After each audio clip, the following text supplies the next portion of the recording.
What's up everyone, welcome back to Beyond ARTV. My name is John and today we're going to be doing a response to the Rolling Stone article written and penned by Stephen Witt. It's a very good article, I think, overall. It's called The Rise and Fall of a Hip-Hop Supervillain, Tekashi 6ix9ine. You guys probably know that I've talked pretty extensively about 6ix9ine in the past, and I highly recommend reading this article first so that you can be informed. There will be a link in the description or else in the pinned comment. I have my thoughts and opinions, but I think it'll make more sense for you if you at least read through the article first. It's always been a bit fascinating to me to see how quickly 6ix9ine, Tekashi 6ix9ine, Daniel Hernandez blew up and took over the industry, and this article did a good job of jumping into the rabbit hole, I suppose, and kind of bringing out the past, maybe what got Daniel to this place in his career. Obviously, he's now behind bars, deservedly so, could be facing a lifetime behind bars.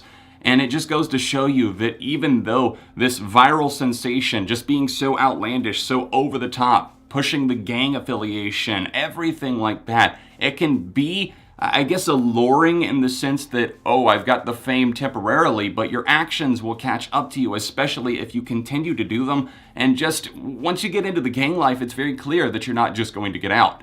Now, Stephen Witt did a great job at kind of researching and also bringing to the forefront the friends and the collaborators of 6ix9ine. He had one of his best friends, Andrew Green, Trife Drew is what he was known as. That was his nickname in Scum Gang, which is the affiliation that 6ix9ine and his crew brought up. Shoddy was his final interim manager, also somebody who was affiliated with gangs, got 6ix9ine more into that. There were a lot of cryptic gang signs thrown in the Gummo video, and that's what initially kind of blew him up. It was that video, it was a bunch of guys along with 6ix9ine that were just out acting chaotic and careless and reckless in the streets of New York.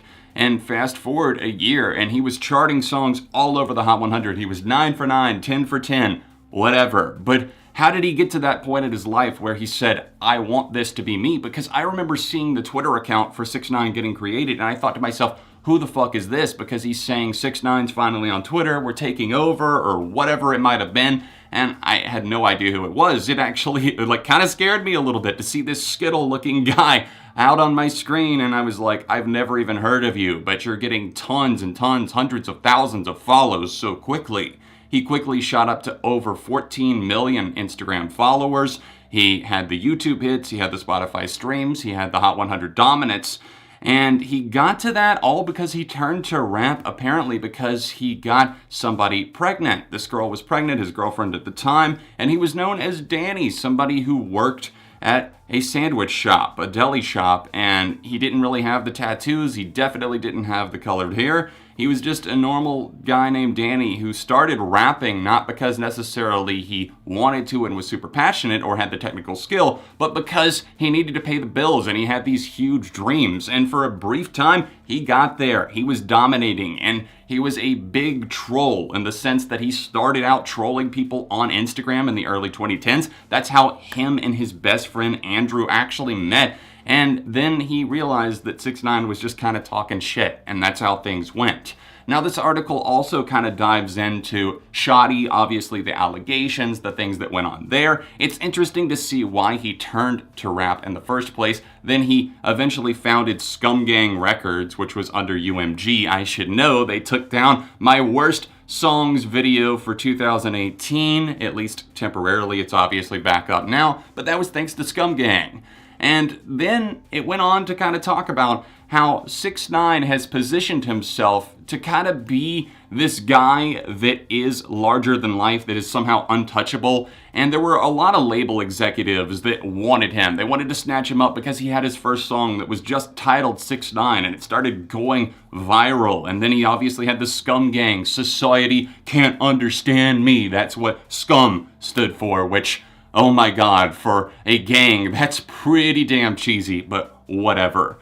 It went on and it gained major label attention after some time. A couple of other tracks, people started bidding for him, and then finally at age 18 he comes out. He's a pretty viable artist, and he really wanted somebody that would just give him the creative freedom that he needed to have for that crazy image. He couldn't be contained, and Elliot Grange actually was the CEO that ended up giving him that position to do so. They tried to even make him something else, and they really didn't accomplish that because he exercised the creative freedom, the whatever the hell I want to do clause in his contract, and he went on to just keep making these bigger risks, and he was pushing everybody around him to take these big gambles, and they might have paid off temporarily, but you see how the empire crumbled. That's really what fascinates me, because obviously the more 6ix9ine got involved with Shotty, his manager, who was a lot older than him, in his mid-30s, and still at the time of recording this video isn't facing the consequences that Tekashi 6ix9ine is. It's interesting to see how that panned out, because obviously at the very end he tried to say that, oh, I fired my whole team and everything like that, and he's putting this out publicly on Instagram. There are so many things that he just put out into the world, and you cannot take those things back because it is the age of the internet. And obviously 6ix9ine, as this article said, could only exist and have blown up this fast in the age of the smartphone and the internet, but also he doesn't realize the consequences of what he does. Now, he lied many times about the things that he did in the past, including using a child in a sexual act. He was convicted of that. That is something that he faced time for in terms of probation, and he violated those things over and over again. He allegedly choked a 16-year-old at a mall. He got robbed over the summer. There were music video shoots that got shut down just because of 6ix9ine and his popularity, but also because of the security issues that surrounded him. Somebody like 6ix9ine cannot exist in the world of music peacefully because he's not a peaceful person, and neither is his crew and the image that he wanted to portray. Gang life is not something to necessarily look at and say all of these people are inherently horrible. They all need to die. They all need to rot in prison. Obviously, it's terrible, and terrible things are done, and there were a lot of accusations made about the crew surrounding Scum Gang, 6ix9ine, and everything like that. But also, gang activity, it's not something that should be put on a pedestal. It shouldn't be looked at and pushed and peddled to kids, because teenagers were guaranteed his primary demographic. And even though hate comments were coming his way constantly, it didn't matter because the sales, or should I say the streams, kept skyrocketing. And then they eventually capped and topped off, and the album, after he went to jail, Dummy Boy, wasn't as successful as labels hoped it would be because his name and his star power quickly faded. People understand the type of person that 6ix9ine is and was, and maybe will continue to be in the future if he finagles his way out of this jail sentence. But also, I think you have to understand that this is a person that was not good for the industry, for society, for really anybody, including himself. Anybody is capable of maybe turning themselves around. I'm not saying that 6ix9ine would ever be past that point, but he has never shown any signs of remorse. And that's why it's always so frustrating when people say to me, John, why do you give blank a pass, but you don't give 6ix9ine a pass? Well, one, I don't give people passes. I often say that I'm able to separate the art from the artist, or I'm able to not condemn an entire band because of one member, and maybe because their music doesn't necessarily reflect the things that they were accused of doing, or maybe they've shown remorse in the recent years. But with 6ix9ine, he continuously broke the law, did terrible things that he was actually convicted of, not just allegations, actual convictions that he's facing. He's facing life in prison. 6ix9ine and his Scum Gang crew had a run that was much like a firework. It quickly soared up into the sky and eventually exploded, and everyone was looking at all of the color, quite literally.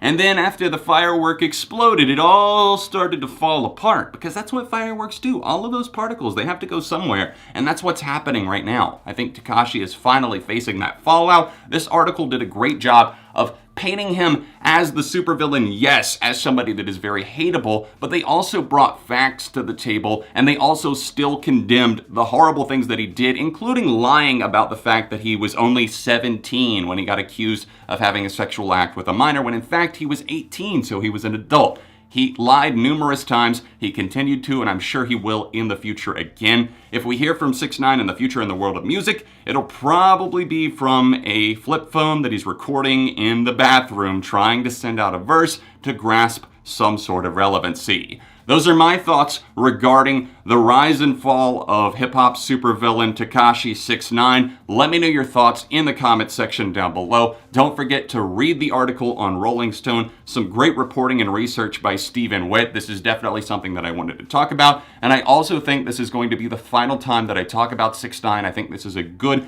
closing chapter. I've talked about him enough, and I don't plan to in the future unless something insane happens. If you liked what you saw today, then please drop a like on the video. It helps out more than you know, and subscribe for the love of music. Don't forget that I upload multiple times every week, so if you want to hear about music, subscribe to this channel, my main channel ARTV as well, and check out a couple of recent videos right over here. Socials in the description, and I'll see you soon for more on Beyond ARTV.